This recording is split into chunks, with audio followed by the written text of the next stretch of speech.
Hey everyone, I'm Peter Stories, here to guide you today. If you use this video to drift off to sleep, please tap like, hit subscribe, and drop a comment telling me where you're watching from and what time it is there. Now, settle in, get cozy, and let yourself relax.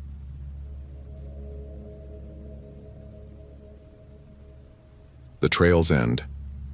Marcus Reed pulled on his weathered hiking boots at 6:15 a.m., the same ritual he'd performed for 8 years as a ranger, and now continued 3 years after leaving the service. The leather creaked familiar protests as he laced them tight. His coffee sat steaming on the kitchen counter of his small cabin just outside Olympic National Park. Black, no sugar, strong enough to strip paint. The routine anchored him, kept the memories at bay. He checked his pack methodically: GPS unit, compass, first aid kit, emergency blanket, protein bars, water purification tablets, headlamp, rope. The same gear he'd carried through hundreds of search and rescue operations. Today's job was simple: locate Jenny Martinez, a 28-year-old software engineer from Seattle who'd been reported missing after failing to return from a solo day hike on the Hoh River Trail.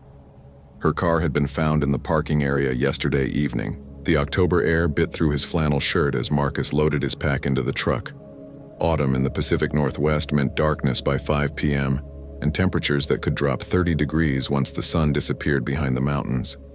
Jenny had been missing for 18 hours.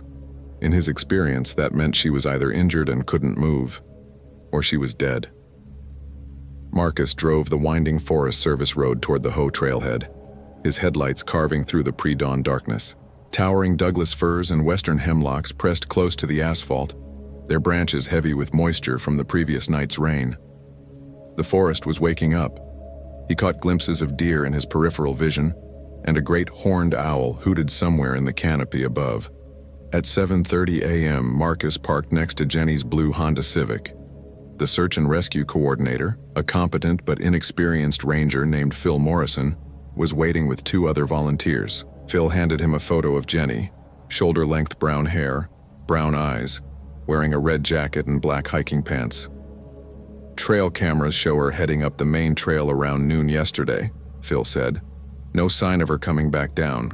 Weather was clear, so that's not the issue." Marcus studied the photo, then surveyed the trailhead. His first ability kicked in automatically. Exceptional tracking had been his specialty even before joining the Park Service. Most people saw dirt and leaves. Marcus saw stories written in compressed earth and broken twigs. "You check for her emergency contacts?" Marcus asked. "Boyfriend says she's an experienced hiker. Does Mount Rainier regularly. Not the type to get lost on a marked trail." That was the first thing that bothered Marcus. The Hoh River Trail was well maintained and clearly marked for the first 13 miles. It would take genuine effort to get lost. By 8:00 a.m., the team had spread out along the trail. Marcus took point, reading the ground with practiced eyes. Jenny's footprints were easy to follow. Size 7 Merrell hiking boots with a distinctive tread pattern. She'd walked at a steady pace, staying on the main trail, stopping occasionally to examine something off to the side. At the 2-mile marker, Marcus found where she'd stepped off the trail to take photos. The soft earth near a creek showed the impressions of her boots as she'd positioned herself for different angles. Normal behavior for a day hiker. But at the 3-mile point, something changed. Marcus knelt beside a clear footprint in a patch of mud. Jenny's boot, but the stride length was different. Longer. She'd been walking faster here, and the heel impressions were deeper. She'd been carrying more weight or walking under stress. "Find something?" Phil called from 30 yards ahead. "Maybe." Marcus studied the ground more carefully. There in the soft earth beside the trail, a partial print from a different boot, size 11 or 12. Heavy lugged sole, recent. Within the last day, certainly. Marcus's second ability, nature reading, had saved his life more than once during his ranger years. The forest told stories to those who knew how to listen. This morning, something was wrong with the soundtrack. The usual chorus of birds was muted. Not absent, that would suggest a predator, but subdued, as if they were being careful, A Douglas squirrel that should have been chattering at the intruders was silent in a nearby tree. The chipmunks that normally darted across the trail were nowhere to be seen. Marcus stood and scanned the tree line. His third ability prickled at the base of his skull. Human presence detection. Someone had been here recently, someone who didn't belong. "Phil," Marcus called. "You said trail cameras only show Jenny going up?" "That's right. Nothing coming back down. Any other hikers yesterday?" Phil checked his notes. 3 parties registered at the trailhead. 2 couples and 1 solo hiker. All checked out fine. Cars gone by evening. But Marcus had found evidence of someone else. Someone who hadn't registered. Someone who was good enough at moving through the forest to avoid the automated trail cameras. At mile 4, the trail crossed a wooden bridge over Taft Creek. Marcus found Jenny's prints approaching the bridge, but on the far side her gait changed again. She'd stopped at the center of the bridge. He could see scuff marks where she'd turned around, possibly looking back at something. Then her prints resumed, but now they showed signs of uncertainty. She'd left the main trail twice in the next half mile, each time returning after a few yards, as if she'd been looking for something, or following something. By 10:30 a.m., Marcus had tracked Jenny's path to the 5-mile point where the main trail intersected with several smaller paths that led to backcountry camping areas. This was where experienced hikers sometimes left the marked trail to explore more remote areas of the park. Jenny's footprints led to the intersection, then stopped. Marcus spent 20 minutes examining the area. The ground was soft from recent rain, perfect for holding impressions. He found where Jenny had stood at the trail junction, shifting her weight from foot to foot. She'd been there for several minutes, considering her options. Then he found what made his blood run cold. The other boot prints, the size 11 or 12 with the lugged sole, were here too. But these prints told a different story. This person had arrived at the intersection first and waited. Hidden in the brush beside the trail, Marcus found compressed vegetation where someone had crouched for an extended period. Someone had been watching Jenny, waiting for her. Marcus keyed his radio. "Phil, I need you to contact the sheriff's department. This isn't a lost hiker situation." "What do you mean?" "I mean someone was following her. This is now a potential crime scene." His fourth ability, investigative intuition, was screaming warnings. Patterns were emerging that spoke of predation and planning. The hidden position at the trail junction wasn't random. It commanded a clear view of anyone approaching from the main trail while remaining concealed. Professional hunters chose positions like this. Marcus continued tracking while waiting for law enforcement backup. Beyond the trail junction, both sets of prints headed northwest on the Glacier Creek Trail, a lesser-used path that wound through dense forest toward the park's backcountry. Jenny's prints showed more urgency now, longer strides, deeper toe impressions. She'd been moving fast. The other prints remained steady, measured, confident. At 11:45 a.m., Marcus found where the pursuit had ended. In a small clearing beside Glacier Creek, the soft earth told a story of violence. Jenny's footprints approached a fallen log that spanned the creek, then stopped abruptly. The ground showed signs of a struggle: scuffed earth, broken branches, disturbed leaf litter. But there was no blood, no torn clothing, no signs that Jenny had been injured here. Instead, Marcus found something that made his skin crawl: a small pile of stones arranged in a perfect spiral pattern on the fallen log. The stones were clean, recently washed in the creek. Someone had taken time to arrange them carefully, artistically. This wasn't random violence. This was theater. Marcus's radio crackled. "Marcus, this is Sheriff Rodriguez. Phil briefed me on your findings. We're sending a forensics team, but it'll take them 2 hours to reach your position. Can you continue tracking?" "Affirmative. But Sheriff, whoever we're dealing with, they're not finished. This feels like the beginning, not the end." "Understood. Be careful, Marcus. Don't take any unnecessary risks." But as Marcus resumed tracking beyond the clearing, he realized that the choice of whether to take risks had been taken away from him. The trail beyond Glacier Creek showed only one set of prints, the size 11 lugged soles. Jenny's footprints had vanished completely. Either she was dead or she was being carried. Marcus's fifth ability, natural orientation, had guided him through countless search operations in conditions where GPS failed and compasses spun uselessly. Even in the densest forest, even on moonless nights, he could sense magnetic north and judge distances by the way sound carried through the trees. Now that ability told him something impossible. The remaining footprints were leading him in a perfect spiral, gradually circling back toward the main trail system, but at a much higher elevation. Whoever he was tracking wasn't trying to escape the area. They were staying inside the park, moving with purpose toward a specific destination. At 1:15 p.m., Marcus discovered the first message. Carved into the bark of a massive western red cedar, fresh enough that sap still wept from the cuts, were two words: "Well done." Marcus stared at the message, his mind racing. Well done, as if someone was congratulating him on his tracking ability, as if this whole thing was a test and he was passing. His radio remained silent. The forensics team was still an hour away, and Marcus was beginning to understand that he was alone in this. More than alone, he was being evaluated. The footprints continued beyond the tree, still heading upslope. But now Marcus noticed something that raised every alarm his ranger training had installed. The prints were too clear, too perfectly preserved. In terrain this rocky, any normal hiker would leave partial prints, scuffed marks, disturbed pebbles. These tracks looked like textbook examples from a tracking manual. Someone wanted to be followed. Marcus keyed his radio. "Sheriff Rodriguez, I need to report something else. I'm finding evidence that suggests the perpetrator wants me to follow him. This could be a trap." "Marcus, pull back and wait for backup." "Sir, if Jenny Martinez is still alive, waiting might cost her life." "Marcus, that's an order. Return to the trailhead." Marcus looked at the carved message on the tree, then at the perfect footprints leading deeper into the forest. His training said obey orders. His experience said that by the time backup arrived, whatever was happening here would be finished. His gut said that Jenny Martinez was alive, and that she was being kept alive for a specific purpose.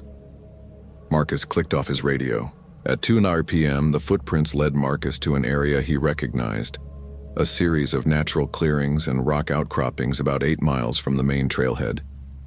He'd responded to emergencies here twice during his ranger years. The terrain was difficult, with several steep ravines and areas where a person could easily fall and be injured. It was also an area where someone could disappear completely if they knew what they were doing. The tracks led to the edge of a ravine, then simply stopped. Marcus spent 30 minutes searching the area before he found the rope. Hidden beneath a pile of branches was a climbing rope, still warm to the touch. Professional grade, recently used. Someone had rappelled down into the ravine, then pulled the rope up behind them. Marcus peered over the edge. The ravine was about 60 feet deep with steep walls and a narrow stream at the bottom. Thick forest canopy made it dark even in midday.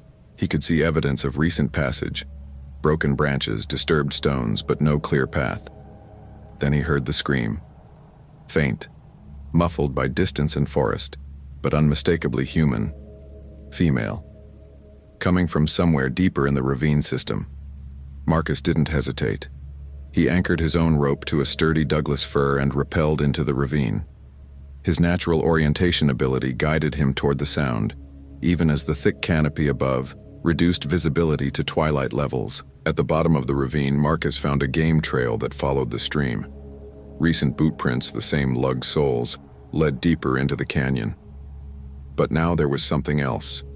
Drag marks in the soft earth beside the stream. As if someone was being pulled along, unable to walk under their own power. Marcus followed the trail for 20 minutes before he smelled the smoke. Wood smoke, but with an acrid chemical undertone that didn't belong in a wilderness setting. Someone had built a fire, and they were burning more than just wood. The trail rounded a bend, and Marcus found himself looking at a scene that belonged in a nightmare. In a small clearing beside the stream, someone had constructed an elaborate campsite. Military-style tent, precisely arranged gear, a fire pit with rocks arranged in the same spiral pattern he'd found at Glacier Creek.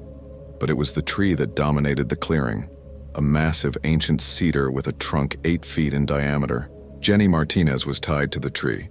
She was alive, but barely conscious. Her red jacket had been removed and hung carefully from a nearby branch, like a trophy. Her hands were bound behind the tree with climbing rope, and her ankles were secured with what looked like professional restraints. But she wasn't alone. A man sat beside the fire, adding small objects to the flames. Marcus could see him clearly now, mid-40s, average height and build, wearing high-end outdoor gear. Clean-shaven, with the kind of unremarkable face that would be forgotten 5 minutes after a conversation. The man looked up as Marcus approached and smiled. "Mr. Reed," he said, his voice cultured and calm. "Right on schedule. I was beginning to think you might disappoint me." Marcus drew his knife, a 4-inch fixed blade he'd carried for 8 years. "Let her go." "Oh, I don't think you understand the situation yet." The man stood, moving with careful precision. "My name is Dr. Vincent Carver. I used to teach psychology at the University of Washington before I discovered my true calling. And you, Mr. Reed, are the reason I chose this particular location for today's experiment." "What experiment?" Dr. Carver gestured toward Jenny. "Miss Martinez here was selected somewhat at random, wrong place, wrong time. But you're the real subject of my research. I've been studying your career for months. Your success rate on search and rescue operations was remarkable. 57 successful recoveries out of 62 attempts. That's a 92% success rate in a field where 50% is considered excellent." Marcus edged closer, calculating distances. 20 feet to Jenny, 15 feet to Carver. The doctor was unarmed as far as Marcus could see, but his confidence suggested hidden advantages. "I've been particularly interested in your reputation for finding people in situations where other searchers failed," Carver continued. "They say you have supernatural abilities, that you can track anything, read the forest like a book, sense things others can't. I wanted to test those abilities against superior intelligence and planning." "You're insane." "Am I?" Carver's expression didn't change. 8 years ago, 3 men broke into my home in Bellevue. They killed my wife and 2 daughters for $700 in cash and some jewelry. Random violence, motiveless crime. When the police caught them, do you know what they said? They said they were bored. Carver added another object to the fire. Marcus realized with horror that he was burning photographs. The justice system processed them efficiently. Life sentences, all very civilized. But I began to understand something that night. We're all predators, Mr. Reed. Every human being is a predator pretending to be civilized. The difference between me and those 3 men is that I've stopped pretending. So you became a killer to prove that everyone else is a killer? That's brilliant logic, Doctor. I became honest, Carver corrected. I select my prey carefully based on specific criteria. I give them every chance to prove that humans can transcend their predatory nature. So far, they've all disappointed me. Marcus's 6th ability, spatial memory, was providing him with crucial information. He'd been in this ravine before, during a rescue operation 4 years ago. A rock climber had fallen and broken his leg. Marcus remembered the terrain. This clearing was a dead end surrounded by steep walls on 3 sides. The only exit was the way he'd come in. But that rescue operation had taught him something else. There was a narrow ledge system about 30 feet up the western wall of the ravine, invisible from ground level, but accessible to someone with climbing experience. "What do you want from me?" Marcus asked. "I want to see what happens when someone with your particular skills faces impossible odds. Will your primitive abilities overcome superior intellect? Will you save Miss Martinez, or will you join her?"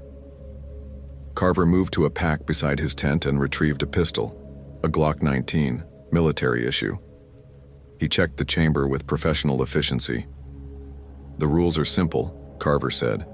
"You have until sunset, about 90 minutes, to save Miss Martinez and escape this ravine. I'll be hunting you with every advantage I can create. If you succeed, you both go free. If you fail, you both die and I move on to the next experiment. And if I refuse to play your game?" Carver aimed the pistol at Jenny's head. "Then the experiment ends immediately with a control result." Marcus looked at Jenny, who had regained consciousness and was staring at him with desperate eyes. Her mouth was taped shut, but her expression was clear. She understood the situation and she was trusting him to find a way out. "All right, doctor, but I have one question. What makes you think you're smart enough to beat me at this?" Carver smiled. "Because I've been preparing for this specific encounter for 6 months. I know your service record, your training, your methods. I know you lost your partner in a climbing accident 5 years ago because you trusted your instincts over proper safety protocols. I know you left the Ranger Service because you blamed yourself for that death. I know everything about you, Mr. Reed. Do you know that I've been tracking you for the last 4 hours and you've made at least 3 tactical errors?" The smile faltered slightly. "What errors?" "First, you left that spiral of stones at Glacier Creek. Unnecessary flourish. It told me this was about ego, not efficiency. Second, you carved that message on the tree. That told me you wanted an audience, which means you're not as confident as you pretend. Third, you chose a dead-end location for your final confrontation." "This ravine has only one exit," Carver said. "That works to my advantage. Unless someone knows about the ledge system on the western wall." For the first time, uncertainty flickered across Carver's face. Marcus continued, "You spent months learning about me, Doctor, but you made one crucial mistake. You studied my failures instead of my successes. You focused on the rescue operation where my partner died, but you missed the one 2 weeks later where I saved 3 people from this exact ravine by finding an exit route that doesn't appear on any map." Marcus began moving, not toward Jenny or Carver, but toward the western wall of the ravine. "I'm impressed by your planning," Marcus said, "but you have a fatal flaw. You think like a predator instead of like prey. You planned how to hunt me, but you never considered what I'd do if I stopped running and started hunting you back." Carver raised the pistol. "Stay where you are." "No." Marcus reached the wall and began climbing, using handholds he remembered from his previous visit. "See, the thing about superior intelligence is that it makes you overthink things.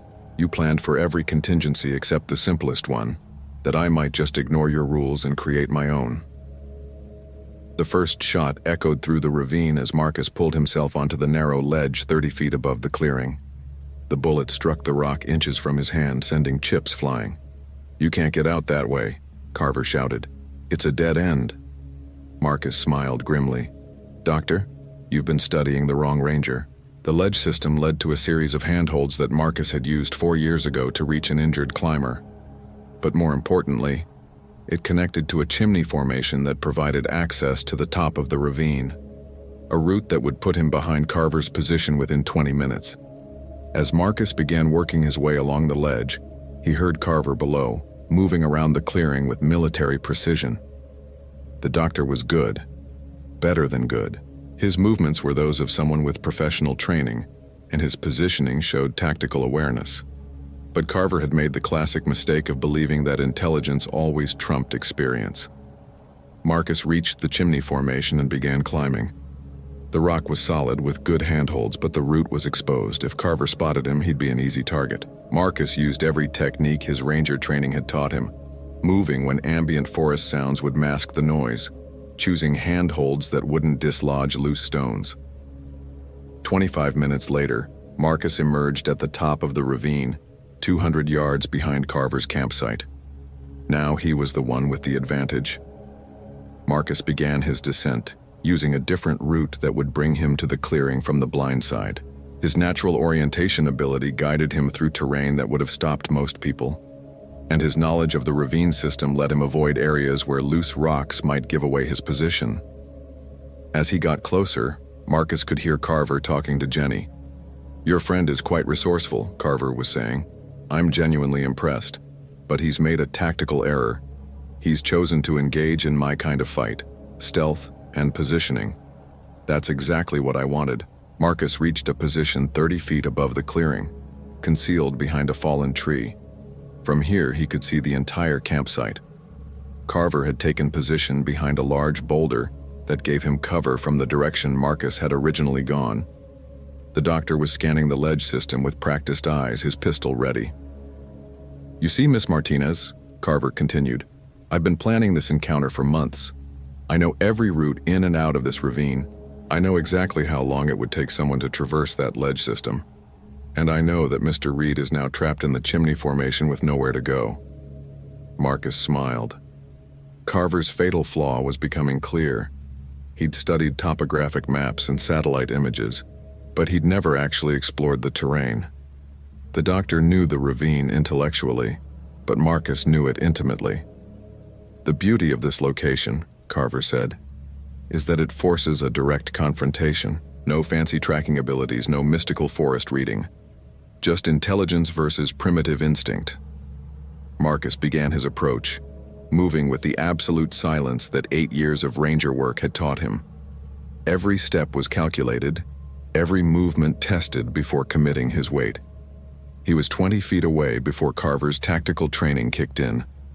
The doctor spun around, bringing his pistol to bear, but Marcus was already moving. His knife flew through the air, not aimed at Carver but at the rope holding Jenny to the tree. The blade severed the rope, and Jenny rolled away from the tree just as Carver's first shot shattered bark where her head had been. Marcus hit Carver low and hard, driving them both behind the boulder. The pistol went flying, and suddenly the fight was hand to hand. Carver was strong and well-trained, but Marcus had advantages the doctor couldn't quantify. 8 years of hiking rough terrain had given him core strength and balance that no gym could replicate. 5 years of wrestling with injured hikers in awkward positions had taught him leverage and body mechanics.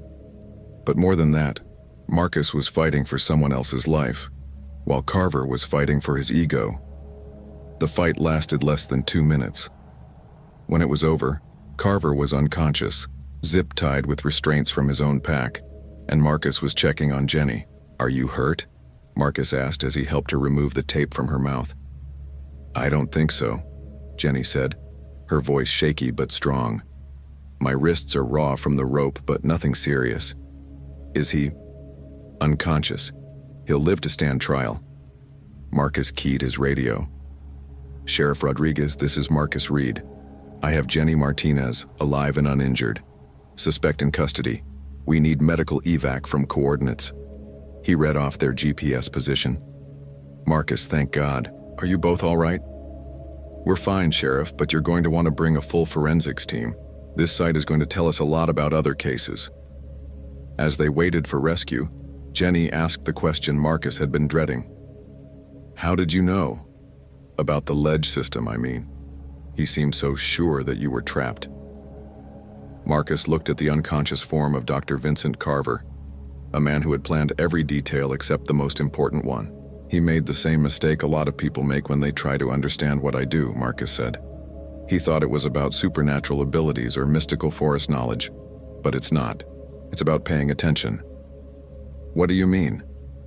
"Carver spent months studying my failures, trying to understand my weaknesses, but he never understood my strength. I don't have supernatural abilities. I just notice things other people miss. I remember details other people forget, and I've learned that the forest always tells the truth, if you know how to listen." Marcus gestured toward the elaborate campsite, the precisely arranged gear, the spiral of stones that matched the one at Glacier Creek. Everything about this setup was designed to impress me with his intelligence. But intelligence without wisdom is just elaborate stupidity. He was so focused on proving how smart he was that he forgot the first rule of any survival situation. The forest doesn't care how clever you are. The sound of helicopters echoed through the ravine as the rescue team approached. "Will I have to testify?" Jenny asked. "Probably. But Jenny, you're alive because you didn't give up. You stayed alert, you stayed strong, and when the moment came, you rolled away from that tree fast enough to save your own life. Don't let anyone tell you that you were just a victim in this." Later, as Marcus gave his statement to the sheriff, he reflected on what Carver had said about predators and prey. The doctor had been wrong about almost everything, but he'd been right about one thing. Humans were predators. But Carver had missed the crucial distinction. Some predators hunted for sport, and others hunted to protect. Marcus Reed had spent 8 years learning to hunt, to track the lost, the injured, the desperate. He'd developed abilities that seemed supernatural to those who didn't understand them, but those abilities had never been about dominance or control. They'd been about bringing people home. As the helicopter carried Jenny Martinez back to safety, Marcus looked down at the ravine where Dr. Vincent Carver had tried to prove that intelligence could overcome any primitive ability. The forest had taught the doctor a lesson he'd never expected. Sometimes the most sophisticated plan can be defeated by someone who simply pays attention to what's actually there, instead of what should be there. Sometimes wisdom beats intelligence. Sometimes the prey becomes the hunter. And sometimes the forest itself chooses which story gets told. Marcus Reed returned to his cabin that night with a new understanding of his own abilities. They weren't supernatural. They weren't mystical. They were simply the result of 8 years spent learning that survival, his own and others, depended on seeing the truth that was always hiding in plain sight.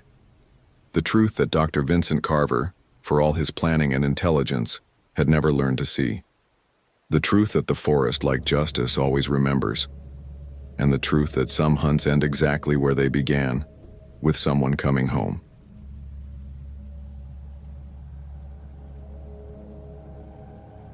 The Predator's game. Ben Carter's alarm buzzed at 5:30 a.m., same as it had for the past 3 years since he'd left the National Park Service.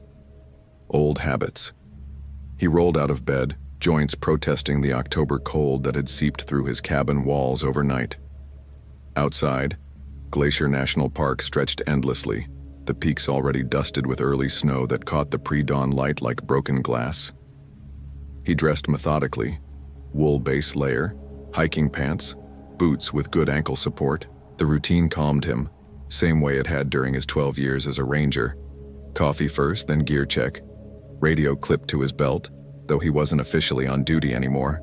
GPS unit, though he rarely needed it. First aid kit, water, energy bars. The Glock 19 he'd started carrying again last month after the dreams came back. The call had come in around midnight. Sarah Martinez, 26, experienced hiker from Seattle. She'd checked in at the Lake McDonald Visitor Center yesterday morning, planned to take the Avalanche Lake Trail. Solo hiker, which wasn't unusual, but she'd missed her checkout time by 8 hours. Her sister had called the police, worried sick. Ben wasn't a ranger anymore, but Park Superintendent Collins still called him when things got complicated. Need your eyes on this, Ben. Something feels off about the whole thing. The drive to the trailhead took 20 minutes along the Going to the Sun road. Ben parked next to a silver Honda Civic with Washington plates, Sarah's car. He walked the perimeter, noting the frost patterns on the windshield, the way her gear was organized in the back seat. Methodical packer, smart. Not the type to wander off trail or ignore safety protocols. The Avalanche Lake Trail started easy, a well-maintained path through dense forest. Ben had walked it hundreds of times, knew every switchback and landmark. The morning light filtered through the canopy, painting everything in shades of gold and amber. Beautiful, but something felt wrong from the first step. 15 minutes in, he found it. A single footprint in a patch of soft earth beside the trail, clear as day. Women's hiking boot, size 8 or 9, probably Sarah's, but it was facing the wrong direction, pointing back toward the parking lot, not deeper into the wilderness. Ben knelt, studying the impression. The depth was consistent, no signs of stumbling or running. Someone walking normally, deliberately. But why would she have turned around here? Nothing had changed about the trail, no obstacles or dangerous conditions. He took a photo with his phone, then continued up the path. The forest felt too quiet, not the natural quiet of wilderness, but an absence that made his skin crawl. No bird calls, no rustle of small animals in the undergrowth. Even the wind seemed muted, as if the trees were holding their breath. 30 minutes from the trailhead, he found more tracks.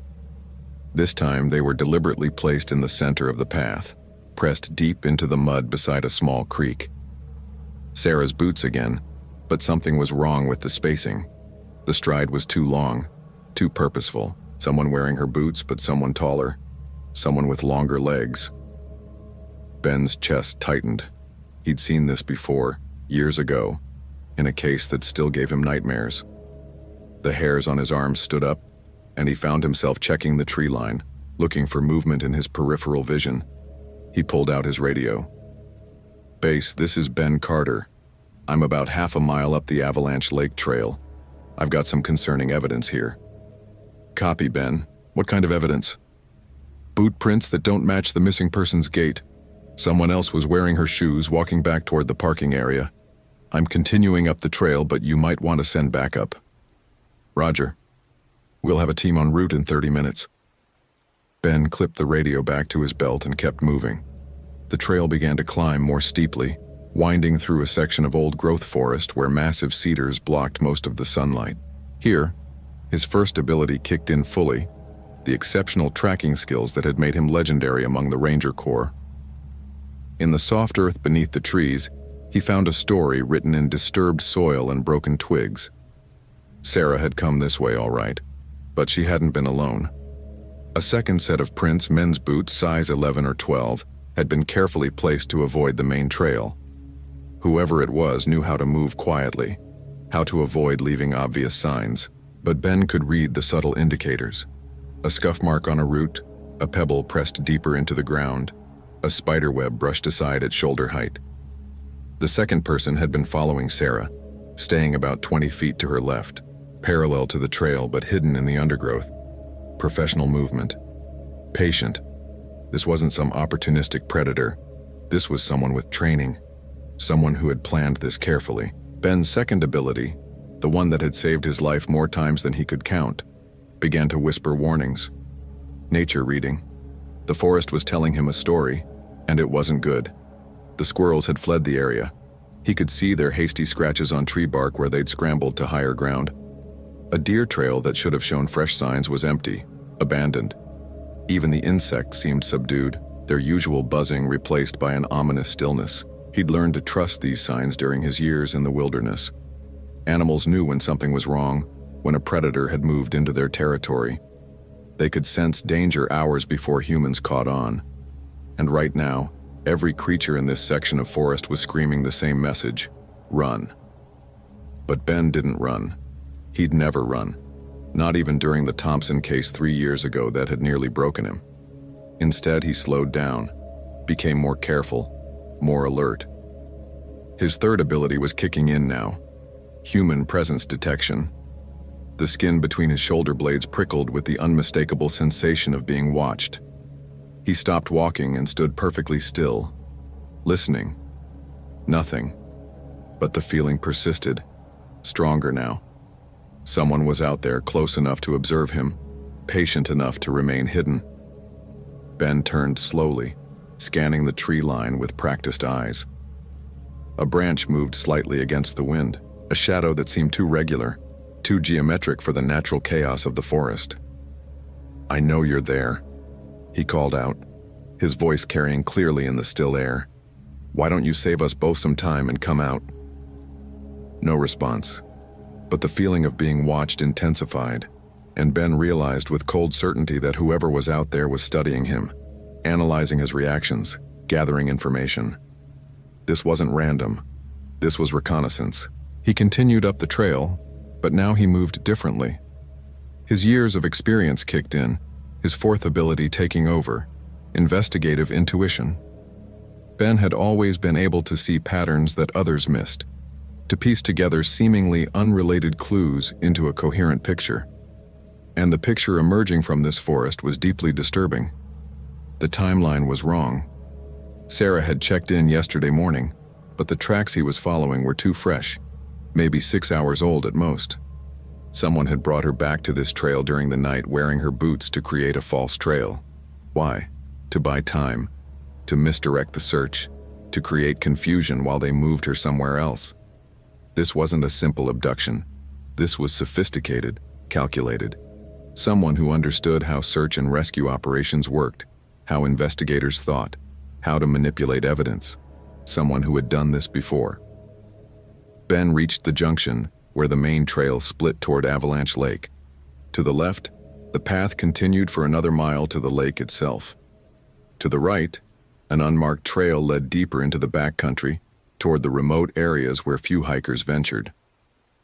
The false trail in Sarah's boots went left, toward the lake, exactly where search teams would focus their efforts. But Ben's intuition pulled him right, toward the unmarked trail. He knelt again, studying the ground with intense focus.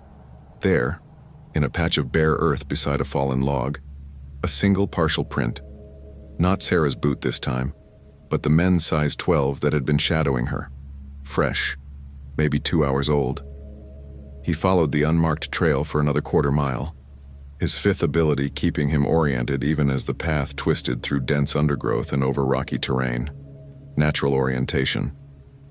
Ben had never needed a compass in these mountains. He could feel magnetic north like a physical presence, could judge distances and elevations with uncanny accuracy. The skill had saved him during countless rescues, allowing him to navigate in whiteout conditions or complete darkness. The trail ended at a small clearing surrounded by massive boulders, the kind of natural amphitheater that offered concealment from multiple directions. Ben approached carefully, every instinct screaming danger. In the center of the clearing, arranged with almost artistic precision, he found Sarah's backpack, her water bottles, her hiking poles, all laid out like an offering. But no Sarah. Ben examined the items without touching them. No signs of struggle, no blood, no torn fabric. Everything had been carefully placed, deliberately arranged. A message. But what kind of message? His radio crackled. Ben, this is base. Search team is approaching your position. What's your status? Ben was about to respond when he heard it. A low whistle, barely audible, coming from somewhere in the rocks above the clearing. Not a bird call. Human. Deliberate. And somehow mocking. Base. I've found the missing person's gear in a clearing about 1.5 miles up the unmarked trail from the junction. But I think we're dealing with something more complex than a simple missing hiker case. Copy. Team should reach you in 10 minutes. Stay put. Ben ignored the order. His sixth and most powerful ability was stirring. Spatial memory. The clearing looked familiar, though he was certain he'd never been here before. The arrangement of rocks, the way the trees formed a natural barrier, the sight lines in and out of the area. He'd seen this place before. But where? The whistle came again, longer this time, almost musical. Someone was playing with him, testing his reactions. Ben felt a flash of anger. He'd dealt with predators before, both animal and human. The worst were the ones who enjoyed the hunt more than the kill, who drew out the fear and confusion for their own twisted pleasure. Enough games, he called out. I know you're watching. I know you have Sarah. What do you want? This time, there was an answer. A voice from somewhere above, cultured and calm, with the kind of precise diction that suggested education and intelligence. What I want, Mr. Carter, is to see if the legends about you are true. Ben's blood chilled. The voice knew his name. This wasn't random. He had been specifically targeted, drawn here. But why? You have quite a reputation, the voice continued. 12 years with the Park Service. 43 successful rescues, including some that other teams had written off as impossible. They say you can track a ghost through solid rock, that you can sense danger before it materializes. I find myself curious about such claims. Where is Sarah Martinez? Safe. For now. Consider her my insurance policy while we conduct our little experiment. What experiment? A low chuckle echoed from the rocks. A test of abilities, Mr. Carter. Yours against mine. I've spent considerable time studying your methods, your successes, your techniques. I believe I understand how your mind works. But understanding is not the same as experiencing. I want to see firsthand whether instinct truly can compete with intellect. Ben's mind raced. This wasn't a random predator. This was someone with resources, someone who had researched him specifically. Someone with enough confidence in their own abilities to challenge him directly. Who are you? Names are unimportant. What matters is the game itself. You see, Mr. Carter, I have a theory about human nature, about the thin veneer of civilization that separates us from our more primitive instincts. You represent one side of that equation, the protector, the rescuer, the one who fights against the darkness. I represent the other side. You're insane. No, Mr. Carter. I'm awake. I've seen through the comforting lies we tell ourselves about human goodness, about justice, about meaning. There is only predator and prey, hunter and hunted. Everything else is self-deception. Ben moved slowly toward the rocks, trying to pinpoint the source of the voice, but the acoustics of the natural amphitheater made it impossible to get a fix. The words seemed to come from everywhere and nowhere. Sarah Martinez's prey. The voice continued. Young, trusting, unprepared for the realities of this world. She represents the vast majority of humanity, sheep who go through life believing in safety, in fairness, in the protection of social contracts that exist only in their imagination. And what does that make you? A realist, someone who has accepted the truth about our species. We are predators, Mr. Carter. Sophisticated ones, perhaps, but predators nonetheless. The only difference is that most of us have been domesticated, neutered by civilization into forgetting our true nature. Ben reached the base of the rock formation. Up close, he could see several possible paths up the steep face, but no clear indication of which one his quarry had taken.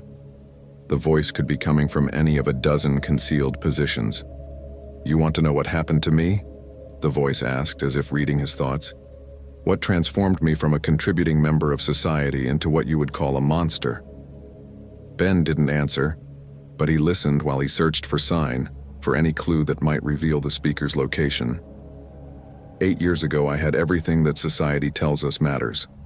A wife, 2 daughters, a successful career as a psychology professor. I believed in the social contract, in the idea that if you followed the rules, worked hard, contributed to society, you would be protected. I was naive. The voice paused, and Ben caught something. A slight echo that suggested the speaker was positioned in a narrow crevice or cave, somewhere that would amplify and distort sound. They were killed by a drunk driver on their way home from my daughter's soccer game. The man who destroyed my family had 7 previous DUI convictions. 7 times the system had failed to protect society from him. 7 times he had been given another chance, another opportunity to kill innocent people, and on the 8th time, he succeeded. Ben found what he was looking for: fresh scrape marks on the rock face, chalk residue from climbing shoes. The speaker had ascended about 30 feet up the cliff face to a ledge that offered a commanding view of the clearing. The driver received 18 months in county jail, 18 months for 3 lives. When I asked the prosecutor why, he told me that the system wasn't designed for justice. It was designed for processing cases efficiently. He actually used the word efficiently, as if my family's murder was an administrative problem.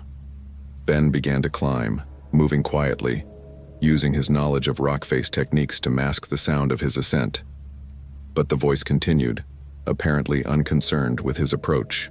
That night, I understood something fundamental about human nature. We are not moral creatures who occasionally act badly. We are predatory creatures who have temporarily learned to suppress our instincts. When those artificial constraints fail, as they inevitably do, we revert to our true selves. Ben reached a narrow ledge about 20 feet up. From here, he could see boot prints in the thin layer of soil that had accumulated in the rock crevice. But the voice was coming from above, from a position he couldn't yet see. I spent 2 years studying predatory behavior, Mr. Carter. Not just in humans, but across species. Do you know what I learned? The most successful predators are patient. They study their prey, learn their habits, identify their weaknesses. They don't attack randomly. They plan, they prepare, they execute with precision. So you became what you despise, Ben called out, still climbing. No, Mr. Carter, I became what I always was, what we all are underneath the pretense. The only difference is that I stopped lying to myself about it. Ben pulled himself over a rocky outcrop and found himself on a broader ledge. Here the trail was obvious: disturbed gravel, a smear of mud from a boot sole, even a single thread caught on a sharp piece of granite. But still no sign of the speaker. You're wondering where I am, the voice said, now clearly coming from above. How I can see you while remaining hidden? The answer is simple. I chose this location specifically for its advantages, just as I chose you specifically for your abilities. Why me? Because you represent the pinnacle of human protective instinct. You've dedicated your life to saving others, to fighting against the darkness that most people refuse to acknowledge exists. If I can break you, if I can force you to confront the futility of your mission, then I prove my point about human nature. Ben reached another ledge, this one with signs of recent occupation. A small cache of supplies, energy bars, water bottles, binoculars, a spotting scope. Someone had been using this position for surveillance, probably for days. "Where is Sarah?" he demanded. "Closer than you think. But finding her won't be as simple as following a trail, Mr. Carter. This time, you'll need to use that famous intuition of yours." Ben's radio crackled. "Ben, where are you? The search team reached the clearing, but you're not there." Before Ben could respond, the voice spoke again, loud enough for the radio to pick up. "Tell them to search the lake, Ranger Carter. Tell them you found evidence that Ms. Martinez fell through the ice. That should keep them busy for several hours." "Like hell. Think carefully, Mr. Carter. Right now, Ms. Martinez is alive and unharmed, but if you bring a search team up here, if you turn this into a circus, I'll be forced to eliminate the evidence and disappear.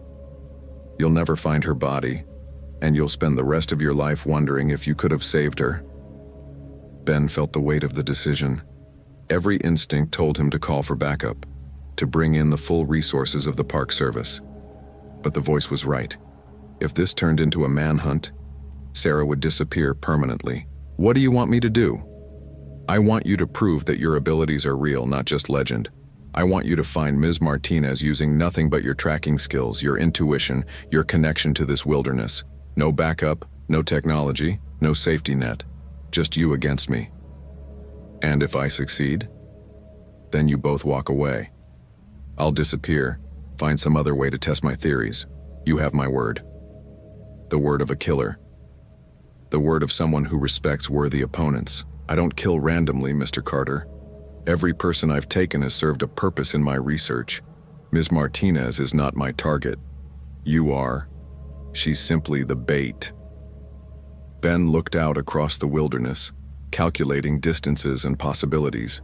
His spatial memory was painting a three-dimensional map in his mind, showing him the terrain, the possible hiding places, the routes someone could take while carrying an unconscious person. "How long do I have?" "Until sunset. After that, my research requires me to move to the next phase.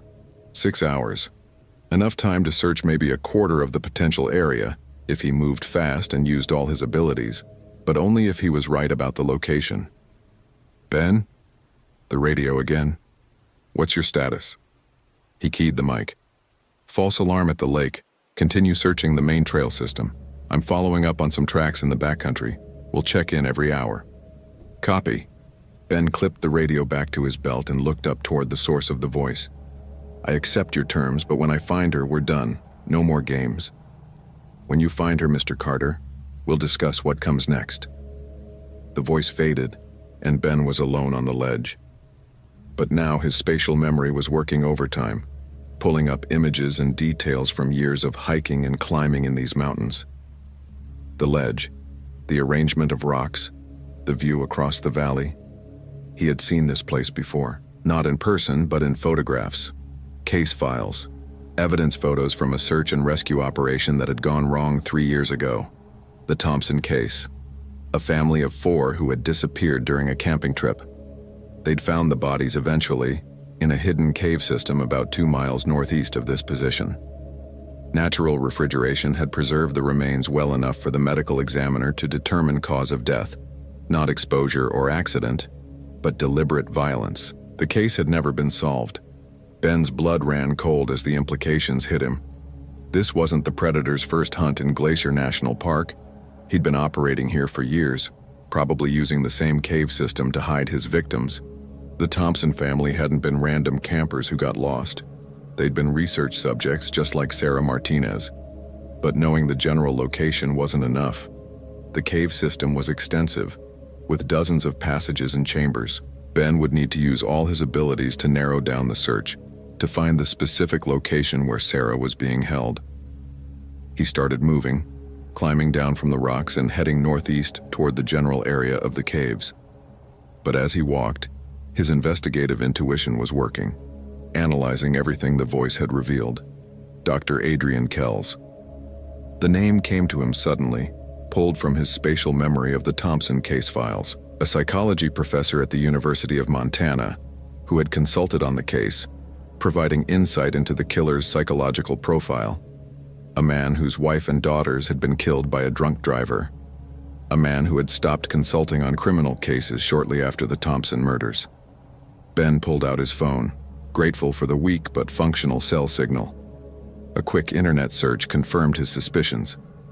Dr. Adrian Kells, age 47, professor of behavioral psychology, had taken a leave of absence from the university 3 years ago, following what colleagues described as a personal crisis. He'd published several papers on predatory behavior and evolutionary psychology before disappearing from academic circles entirely. The voice had been telling the truth about his family, about his transformation, but it had left out one crucial detail. Kells hadn't just studied predatory behavior academically, he'd begun practicing it, using his knowledge of psychology to select and hunt victims with scientific precision. Ben reached the tree line and began moving more carefully. The terrain here was rougher, full of hidden ravines and rocky outcrops that could conceal cave entrances. His nature reading ability was working overtime, interpreting every sign of animal activity, every disturbance in the natural order. And there were disturbances, birds avoiding certain areas, deer trails that abruptly changed direction. Even the way moss grew on certain rocks suggested human activity where there should be none. Someone had been using this area regularly, moving through it with enough frequency to alter the natural patterns. Ben found the first cave entrance 40 minutes later, hidden behind a screen of fallen logs and overgrown brush. But his instincts told him it was wrong. Too obvious, too easy to find. This was a decoy, meant to waste his time. He continued searching, using his tracking skills to look for subtle signs of passage. Boot prints in protected areas, disturbed vegetation, even the faint scent of human activity carried on the wind.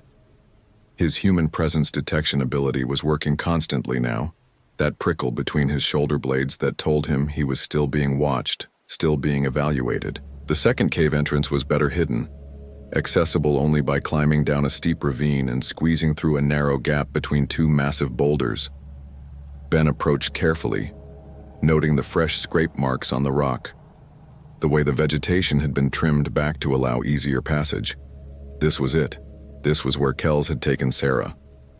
Ben squeezed through the gap and found himself in a natural tunnel that extended deep into the mountain. The air was cooler here, carrying the mineral scent of deep caves and something else, the faint but unmistakable smell of human occupation. He moved slowly, using his phone's flashlight to navigate the uneven floor. The tunnel branched several times, but Ben's spatial memory guided him, reconstructing the layout from crime scene photos and geological surveys. The main chamber would be about 200 yards in, accessible through a series of natural passages that formed a maze designed to confuse and disorient.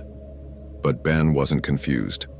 His natural orientation ability kept him centered, aware of his position relative to the surface world above. North was that way. The entrance behind him, the main chamber ahead and slightly below his current position. He heard voices as he approached the chamber. 2 voices, one he recognized as Kells, the other female and frightened. Sarah was alive, awake, and apparently unharmed. But for how long? Ben reached the edge of the chamber and carefully peered around a rock formation. The space was larger than he'd expected, maybe 30 feet across, with a high ceiling that disappeared into shadows. Battery-powered LED lanterns provided bright, even illumination that turned the cave into a makeshift laboratory. And that's exactly what it was. Tables covered with equipment, computers, cameras, monitoring devices, even what looked like medical instruments. Charts and graphs covered one wall, tracking data that Ben couldn't read from his position. This wasn't a simple predator's lair. This was a research facility. Sarah sat in a chair near the center of the chamber, her hands zip-tied behind her back but otherwise unrestrained. She looked scared but alert, watching Kells as he moved around the space, adjusting equipment and checking readings on various monitors. Kells himself was not what Ben had expected. Medium height, maybe 5'10", with graying hair and the soft build of an academic. He wore hiking clothes that looked expensive but well used. and he moved with the confidence of someone completely in control of his environment. "Ah, Mr. Carter," Kells said without turning around. "Right on schedule. I was beginning to wonder if you'd lost the trail." Ben stepped into the chamber, his hand resting on the grip of his Glock. "Let her go, Kells. Your research is with me, not her." Kells turned, and Ben saw his face for the first time. Intelligent eyes, the kind that missed nothing. A slight smile that suggested amusement rather than malice.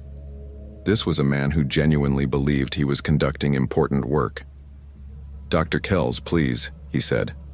"I didn't spend 6 years earning my doctorate to be called by my last name alone. And you're quite right. My research is focused on you. Ms. Martinez is simply a control variable." "Control variable for what?" "For measuring the extent to which protective instinct can override rational self-interest." Kells gestured toward the monitors and equipment. "You see, Mr. Carter, I've been studying predatory and protective behaviors for several years now.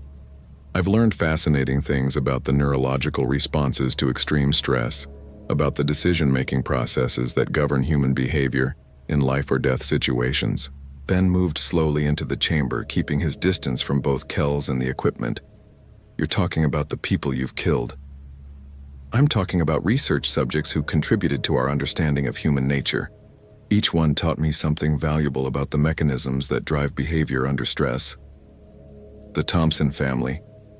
Kells nodded approvingly. "Very good. Yes, the Thompsons were among my early subjects, a family unit which allowed me to study protective behaviors across different relationship dynamics. The father's willingness to sacrifice himself for his children, the mother's attempt to negotiate for their lives, the children's trust in parental protection even in the face of obvious danger. Fascinating data." Ben felt sick. This man was talking about murder like it was a scientific experiment. "But you, Mr. Carter, represent something different. You've dedicated your career to protecting strangers, to risking your life for people you've never met. I want to understand what drives that behavior. What happens when that protective instinct conflicts with your own survival?" "So you took Sarah to test me." "I created a scenario designed to reveal your true nature. Right now, you have several options. You could try to overpower me physically. You're younger and stronger, and you're armed. You could call for backup, bring in overwhelming force to rescue Ms. Martinez. Or you could try to negotiate, to appeal to whatever humanity remains in me." Kells moved to one of the monitors, his fingers dancing over a keyboard. "But each option comes with consequences. If you attack me, the charges I've placed throughout this cave system will collapse the entrance, trapping all 3 of us underground. If you call for backup, I'll eliminate Ms. Martinez before they arrive. And if you try to negotiate, well, I'm curious to see what you might offer." Ben's mind raced, analyzing the chamber, looking for weaknesses in Kells's setup. The man had thought of everything, planned for every contingency. But planning could only account for so much. Eventually, everyone made mistakes. "What do you want from me?" "I want you to choose," Kells said. "I want you to demonstrate that human protective instinct is ultimately just another form of selfishness. That even the most altruistic behaviors are driven by personal psychology rather than genuine morality." "How?"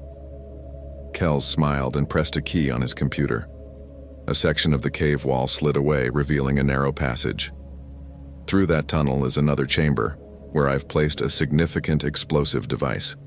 If you go through that passage and allow me to seal it behind you, Ms. Martinez goes free. You die, but you save her life. True altruism. And if I refuse? Then I learn something different about human nature. That even the most protective individuals will ultimately choose self-preservation over the lives of strangers." Ben looked at Sarah, who was staring at him with wide, terrified eyes. She was maybe the same age as his sister, someone's daughter, someone who had trusted the wilderness to keep her safe. "There's a third option," Ben said. "Oh? I prove that your research is flawed, that you've made the same mistake every predator makes eventually. You've underestimated your prey." Kells laughed. "And how would you do that, Mr. Carter?" Ben smiled grimly. "By using something you don't have. something that can't be planned for or analyzed or predicted. Which is? Instinct. Ben's spatial memory had been working throughout the conversation, mapping the chamber, noting details that his conscious mind hadn't fully processed. The placement of the equipment, the way the air moved through the space, the echo patterns that revealed hidden passages and structural weaknesses. And he'd noticed something Kells had missed in his meticulous planning. The LED lanterns weren't just providing light, they were generating heat. Significant heat, concentrated in a space with poor ventilation. The temperature differential was creating air currents that were gradually destabilizing the loose rock formations near the ceiling. Ben had seen it before, in caves throughout the park system. Heat-induced expansion and contraction, combined with the natural settling of geological formations, could trigger small avalanches with very little provocation. You know what your real mistake was, Doctor? I'm curious to hear your analysis. You studied predatory behavior, but you never learned to think like prey.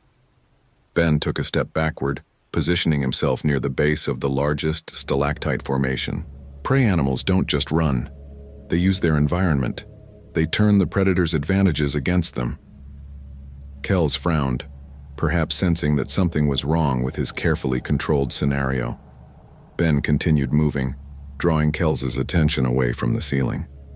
You set up this whole elaborate test, but you forgot the most basic rule of wilderness survival. Always know your exits. What are you talking about? Look up, Doctor.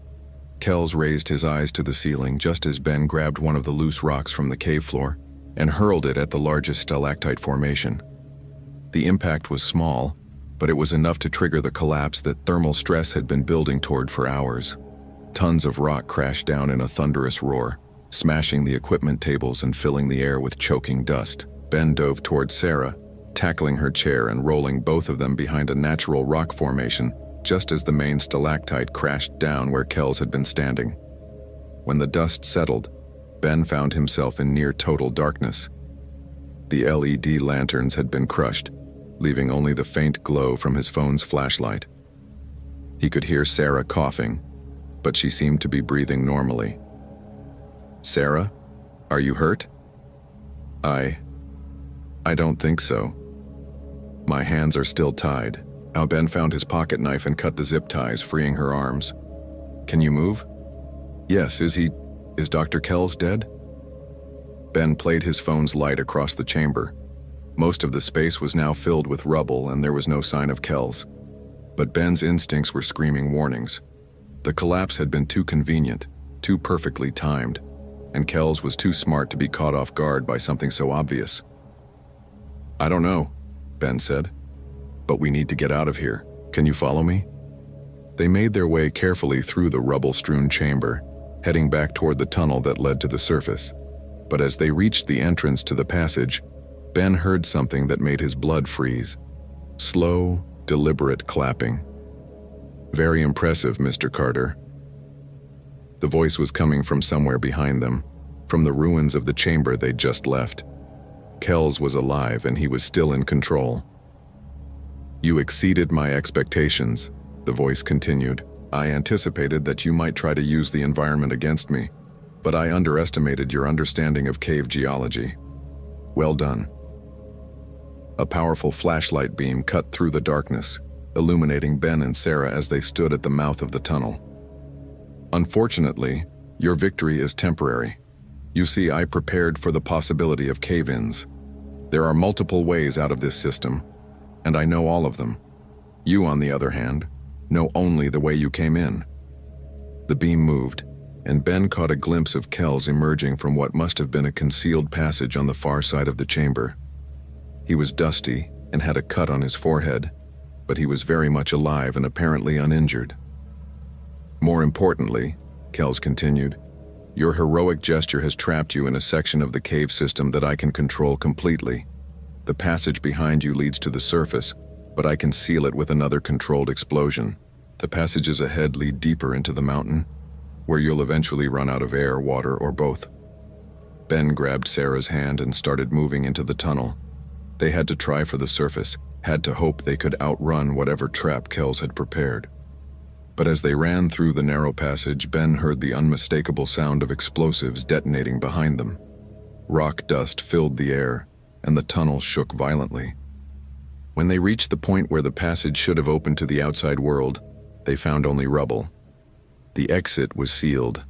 They were trapped. Ben's phone showed no signal, and the battery was getting low. They had maybe 2 hours of light left, and after that they'd be stumbling through absolute darkness. "What do we do now?" Sarah whispered.